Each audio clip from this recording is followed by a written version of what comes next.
Greetings, salutations, respect, and love. I am Scott. You are in the Prog Corner, and today, another installment of an exciting album review. Today, we're talking about a brand new record, one that I'm really in love with, and it is Time Machine by Comedy of Errors. I guess these guys are from Scotland, and they're somehow connected to Abel Gance. Although I can't really figure out what exactly that connection is. These guys were formed way back in 1984, where they recorded a bunch of stuff, and they actually dropped a CD in 1988, kind of amalgamating the stuff that they did. I heard it. It didn't do anything for me. And then we fast forward to 2011, and they reform, and they've been re-energized. That album was Disobey in 2011. In 2013, Fanfare and Fantasy came out, and that record blew me away. It was really strong. 2015 saw Spirit, another great album, and House of the Mind from 2017. So it's been a good 5 years since we've heard from these guys.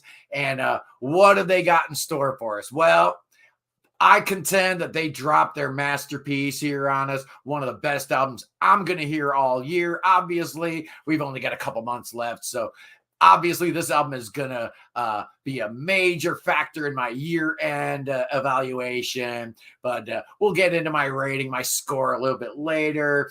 The band was formed, like I said, way back in the day by keyboardist Jim Johnston and Joe Carney, the vocalist.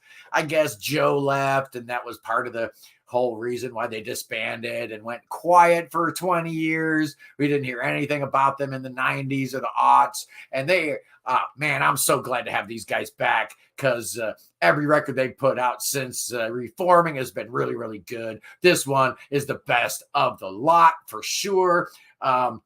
Anyway, you're looking at Joe Carney on vocals, and the great Jim Johnston on keyboards. He writes all the songs, he writes all the lyrics, and he actually gives a little vocal turn, which is more like reciting a poem in French. I guess we got a couple of keyboard players or guitar players, Mike Spalding and Sam McCulloch.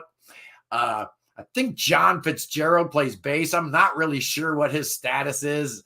Is he in the band? Is he not in the band? Is he just a touring member? I think he plays on this album. I'm not 100% sure.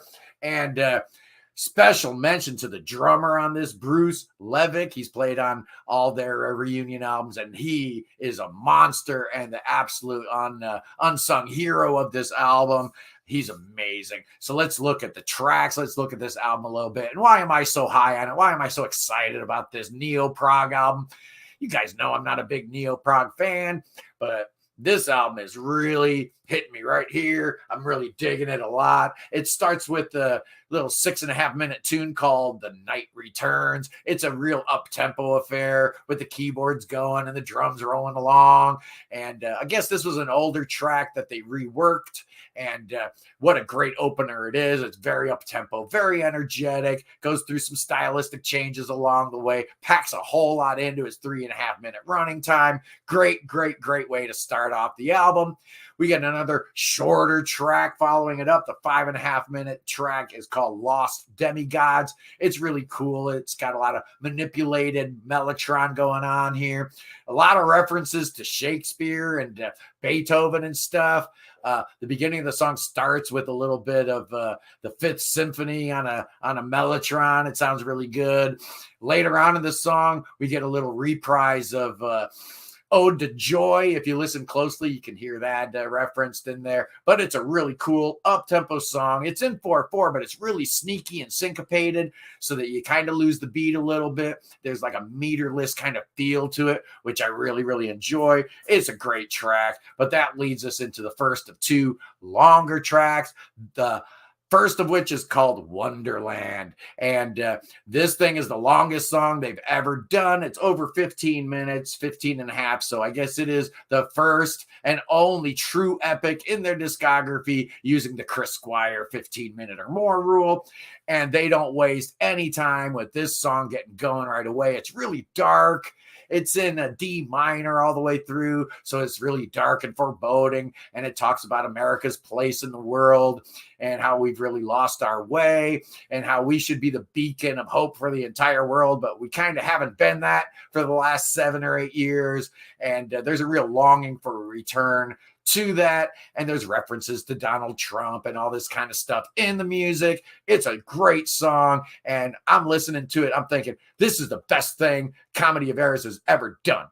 And then the album proceeds, and I have to revise that because yeah, like I said, this Wonderland track is so good. The drums are so powerful. Bruce's drumming is right up front and center, right in your face. And I love that. That's what I love about Mike Portnoy and drummers like that don't mind getting really bombastic on you. This is Prog, man. I love a really loud, bombastic drums sound.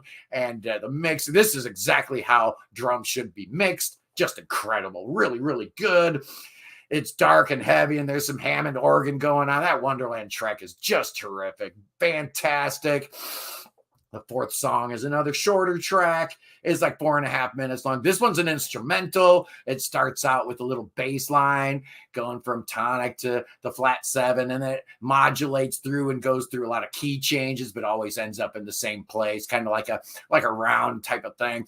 It's fun, it's short, and it connects the two major pieces on this record in a really good and satisfying way, because the fifth and final track is the title track, Time Machine, which clocks in at 12 minutes and 22 seconds. So it's a longer track. But like I said, on my first listen, I was convinced that Wonderland was going to be the greatest thing Comedy of Errors had ever done. And then this song starts, and it is just blowing my mind. If this were a reaction channel, I would absolutely do a reaction to this. I'd play the song, and every time I listen to it, the same exact thing happens. Tears start rolling down the eye. Scotty Squire tells the story of her late great husband, Chris. She always knew when Chris enjoyed a song because he'd start crying. The tears would start rolling down his face. And that is what happens to me every single time I hear this song. It is so achingly beautiful. Oh my goodness gracious. It's an A major, which is nice because the two songs before it were in a minor key. So we've got that bright, shiny kind of feel, that optimistic, that hopeful feel. And the chord progression is just so gorgeous, from A to E to F sharp minor to E7, back to A, and then B, which is the subdominant, the dominant of the dominant, the 5 of the 5, then to E7 and back to A. That sounds like a real simple chord progression, but all the way through, it's powered along and motored along by these suspended fourth chords, and then these passing tones in the bass that keep like implying different harmonic things that may or may not be there. It's just so amazing. So that long intro keeps going and going over and over with that chord progression, and the lyrics just to get me right there with, if I could build a time machine, if I could reach into that scene and hold you in my arms again, forget about it, man. The tears just start flowing every time. And then it transitions into like this real proggy instrumental workout in the middle that's just amazing and everything you want from a prog band. And then they get into this secondary section of a soft keyboard. And again, it's an A, but we're doing some different chords over the top. So it is a whole different feel. And then Jim starts reciting this poem or something in French that just gives it this real beautiful, breezy kind of feel to it. And then it segues back in, transitions back into the original motif, that original chord progression. And then it ends, and oh man, it's just incredible. Maybe my favorite song of the year so far. Yeah, the digital, the CD version ends with a live performance of the title track from their debut album, Disobey, which is a great song.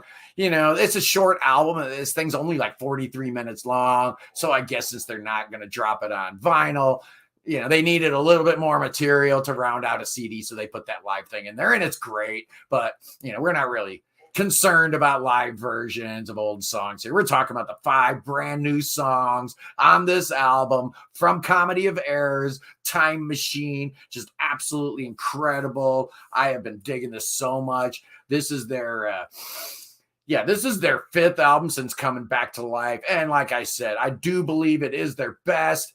Is it a perfect score, though? Man, much like Evership, The Uncrowned King Act 2, I'm kind of caught between a 4.5 and a 5 headphone score here. Yeah, but on this one, I'm thinking I'm going to edge it down to 4.5. It's not quite perfect. It is their masterpiece, but the shorter tracks are just not quite on the same level as the 2 major pieces, Wonderland and the title track. So I'm going with 4.5 headphones, and I feel real good about it. This is a great album, and it is definitely going to be factoring in on my year-end list. Once we get around to that at the beginning of December, this will definitely be a major factor in that list. I just love this record. If you guys haven't really dug into Comedy of Errors at all because they're maybe not symphonic enough, or, that's a big lie. These guys are about the most symphonic of all the neo-prog bands. Maybe Magenta, Yucca, and Chrono Ship fall into that category too, where they're actually labeled as neo-prog. But to me, they're as symphonic as any of the quote-unquote symphonic bands out there on Prog Archives. But anyway, do yourself a favor, all of you. Do yourself a favor. Check out this new Comedy of Errors album. You will not be sorry. Tell them I sent you. Anyway, I am Scott from the Prog Corner. I love you guys. Have a great day. Enjoy yourself. Be kind to animals, small children, the elderly.